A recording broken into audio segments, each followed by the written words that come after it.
स्वदेश तथा विदेशमा रहे बसेका प्यारा नेपाली दाजुभाइ तथा दिदीबहिनीहरू, नेपाल राष्ट्रका निर्माता, नेपाली समाजका समन्वयकर्ता एवं एकताको धरोहर श्री 5 बडा महाराजा धीराज पृथ्वी नारायण शाह आम नेपालीका निम्ति श्रद्धा तथा सदा स्मृतिका व्यक्तित्व भइबक्सिन्छ।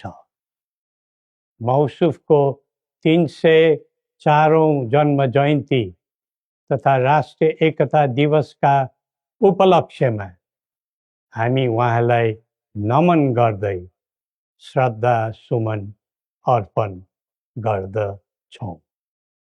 जस्तोसुकै शक्तिसँग पनि सङ्घर्ष गरेर राष्ट्र एकीकरणमा सबै जात, सबै धर्म र सबै क्षेत्रका नेपालीको सक्रिय, सबल र सफल नेतृत्व गरेको शाहवंशीय राज संस्थाको इतिहास सबैका सामु छर्लङ्ग छ।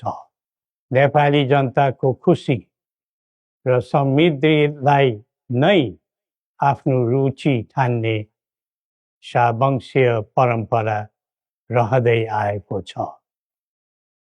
बडा महाराज धीराजको मार्ग निर्देशनको परिधिमा रही हामीले नेपाली जनको एकता र वृद्धिमा जोड दिँदै आएका थियौँ र छौँ।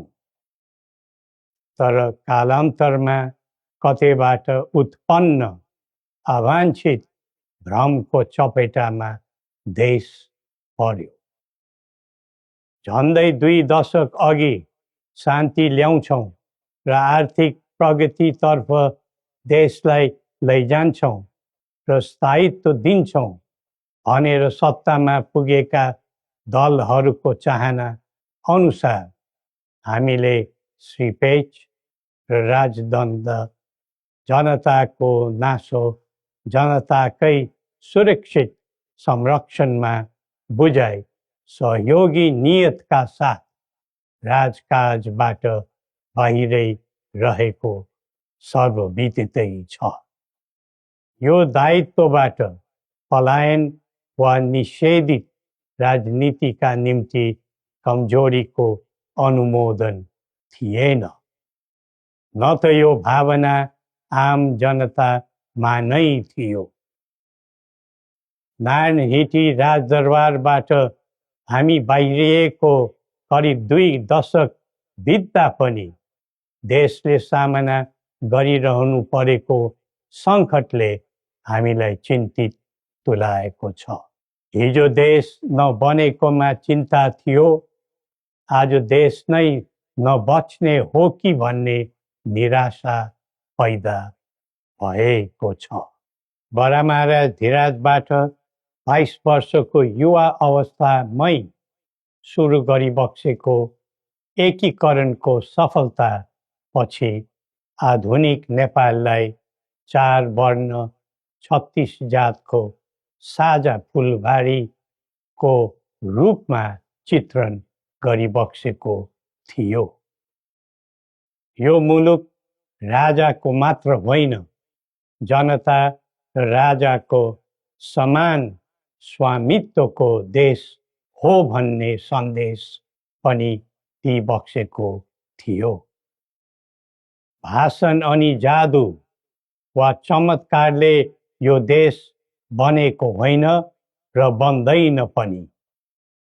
सबै जात, धर्म र क्षेत्रका नेपालीको साझा प्रतिनिधिका रूपमा काम गरेको राज संस्था जनताले सुम्पेको जिम्मेवारीबाट विमुख हुनै सक्दैन। सबै नेपालीले यो कर्तव्यबोध गरी पृथ्वी पथमा लाग्नु पर्दछ भन्ने हाम्रो धारणा र आह्वान पनि छ। नेपाली विश्वमा जहाँ रहे पनि नेपाली मूलको भन्ने नै हुन्छ। त्यसैले राष्ट्रको प्रतिष्ठासँग नेपालीको प्रतिष्ठा पनि सँगै जोडिएको हुन्छ। मुलुक स्थायी वा अस्थायी रूपले छोड्दैमा देशसँगको सम्बन्ध तोडिन सक्दैन। देशबाट जनशक्ति पलायन हुँदै जानुले देशको भविष्यबारे निराशाको सङ्केत दिइरहेको थियो। अब पुँजी र पुँजीपतिहरू तथा कर्मवीर उद्यमीहरूको समेत पलायन हुनु थालेको छ। यो क्रमलाई तत्काल निरुत्साहित र नियन्त्रण गर्न सकिएन भने मुलुक असफलताको सङ्घारमा पुग्न सक्ने सम्भावनालाई लिएर हामी आहत भएका छौँ।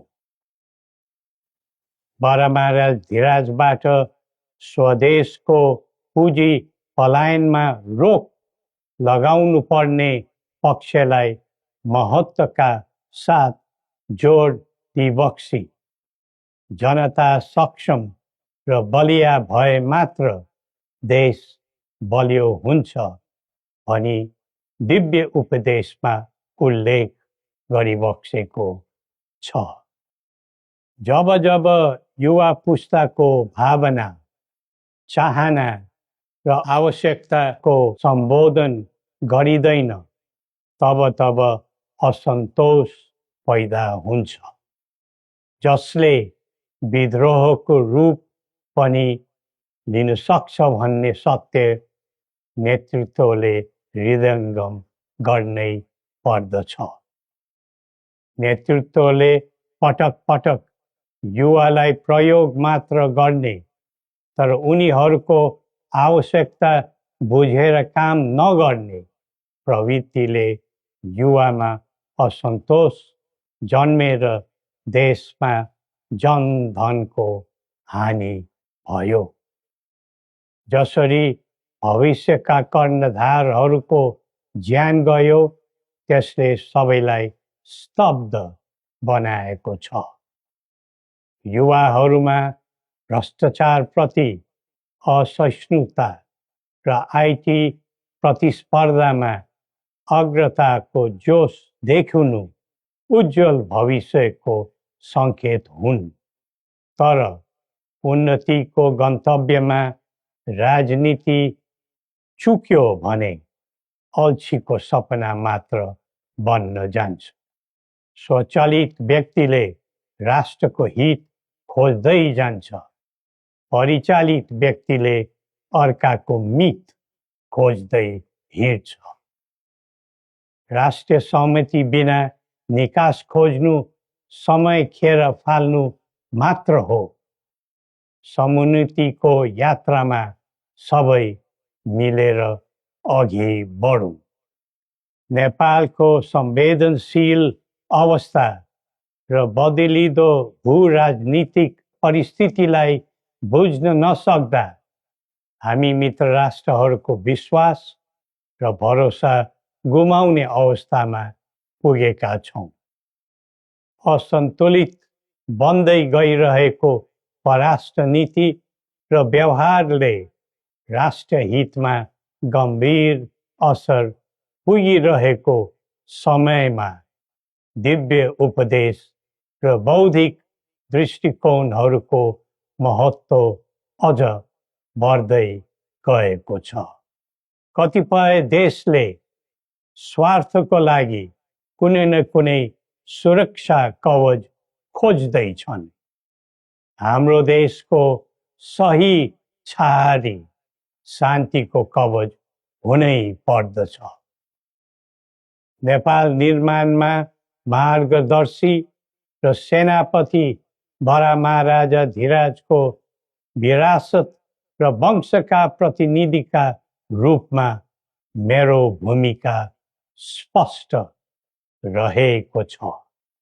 पृथ्वी पथले वकालत गरेको राष्ट्रिय स्वतन्त्रता सबै तहका भ्रष्टाचारलाई दण्डनीय अपराध मान्ने र कसैप्रति घाह नराख्ने शान्ति क्षेत्र नेपाल नै हाम्रा अभिष्ट र माग चित्र हुन्। जनताको चाहनाबाट कझै निर्धारित हुनुपर्ने परिकल्पना पृथ्वी पथका मौलिक आकांक्षा हुन्। अन्तमा जनता र राजाले एकीकरण गरेर निर्माण गरेको नेपाल राष्ट्रको समग्र हितलाई आत्मसात गर्दै सबल राष्ट्र बनाउने महान कार्यमा सबैलाई जुटौँ र नेपाललाई फेरि उठाउँ। श्री गोरखनाथले हामी सबैलाई सत् बुद्धि दिउन्। जय नेपाल।